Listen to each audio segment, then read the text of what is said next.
ہریرہ رضی اللہ عنہ ایضاً حضرت ابو ہریرہ رضی اللہ تعالی عنہ سے بھی اسی طرح روایت ہے ان رسول اللہ صلی اللہ علیہ وسلم قال، بے شک رسول اللہ صلی اللہ علیہ وسلم نے فرمایا، لا یحل لامرأۃ ان تصوم وزوجها شاہد، کسی عورت کے لیے یہ حلال نہیں کہ شوہر کی موجودگی میں روزہ رکھ لے، الا باذنہ، ہاں جب اس کا خامند اس کو اجازت دے دے، ولا تأذن فی بیتہ،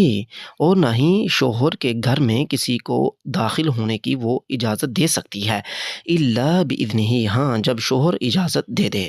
متفق علیہ وہذا لفظ البخاری، یہ روایت بخاری اور مسلم میں ہے، الفاظ بخاری کے ہیں۔ یہاں سے یہ ثابت ہوتا ہے کہ شوہر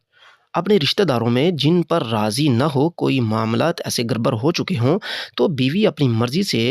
اپنے کسی رشتہ دار کو اپنے گھر میں یعنی شوہر کے گھر میں داخل ہونے کی اجازت نہیں دے سکتی جب تک اس کا شوہر اس کو اجازت نہ دے دے۔